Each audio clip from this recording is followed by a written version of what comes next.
প্রিয় শিক্ষার্থী বন্ধুরা, তোমরা তোমাদের শিক্ষার সমস্ত তথ্য জানতে এবং সকল সমস্যার সমাধান জানতে এখনই জয়েন করো আমাদের ফেসবুক গ্রুপে। ফেসবুক গ্রুপের লিংক দেওয়া আছে ডিসক্রিপশন বক্সে। স্বাগতম সবাইকে ওয়াইস পয়েন্ট একাডেমিতে। আশা করি সবাই ভালো আছো।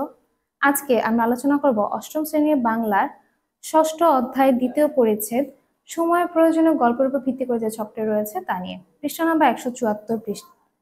এখানে একটা ছক রয়েছে 6.2.8, যে সময় প্রয়োজনীয় গল্পটি ভালো করে পড়ার পর এই গল্প থেকে তোমাদের কাছে 4টি প্রশ্ন জানতে চেয়েছে। সেই প্রশ্নের উত্তরগুলো কিরকম হবে সেটা নিয়ে আমরা আজকে আলোচনা করব। তোমরা নিশ্চয়ই জহির রায়হানের লেখা সময় প্রয়োজনীয় গল্পটি খুব ভালোভাবে পড়েছো এবং আশা করি তোমরা বুঝতে পেরেছো। তাহলে প্রশ্নগুলোর উত্তর তোমরা সহজেই দিতে পারবে। ছকে প্রথমেই তোমাদের কাছে জানতে চেয়েছে সময়ের প্রয়োজনে কাহিনীটি আসলে কি নিয়ে। কাহিনীটি মুক্তিযুদ্ধের সময় একজন বীর মুক্তিযোদ্ধার প্রত্যক্ষ বিষয় তার লেখনীতে উঠে এসেছে। দ্বিতীয় প্রশ্ন হচ্ছে কি কি ঘটনা আছে। এই যে সময়ের প্রয়োজনীয় গল্পের ঘটনাতে কি কি আছে। 1. মুক্তিযুদ্ধে এদেশের মানুষের ভয়াবহ চিত্র। 2. মুক্তিযোদ্ধাদের মনোভাব। 3. মুক্তিযোদ্ধাদের জীবনের কাহিনী।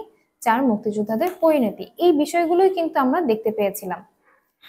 আচ্ছা, এরপরে এই যে সময়ের প্রয়োজনীয় গল্পে কোন কোন চরিত্র আছে। এখানে আসলে খুব বেশি চরিত্র নেই।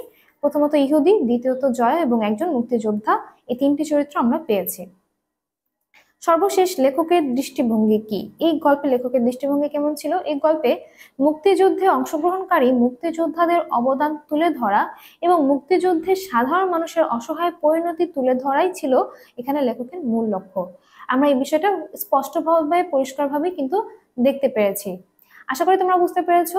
যদি তোমরা এই ছকের পূরণের বিষয়টা বুঝতে না পেরে থাকো অথবা এই গল্পটাই বুঝতে যদি কোথাও তোমাদের সমস্যা থেকে থাকে, তোমরা আমাদেরকে কিন্তু কমেন্ট বক্সে সেটা জানাতে পারো।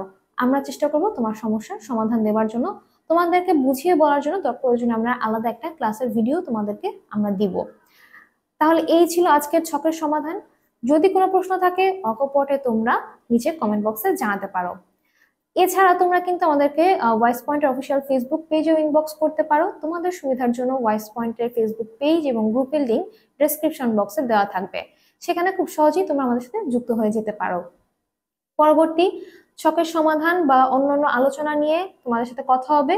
সেসব পাওয়ার জন্য অবশ্যই ওয়াইস পয়েন্ট চ্যানেলটাকে সাবস্ক্রাইব করে বেল আইকনটা প্রেস করে রাখো। আগামী ক্লাসে সময়ের প্রয়োজনের উপর ভিত্তি করে পৃষ্ঠা নাম্বার 174 এবং 75 যে প্রশ্নগুলো রয়েছে তার সমাধান নিয়ে আলোচনা করব। সেই ভিডিও পেতে অবশ্যই আমাদের চ্যানেলটার সাথে থাকো। ওয়াইস পয়েন্টের সাথে থাকার জন্য সবাইকে ধন্যবাদ। ভালো থাকবে।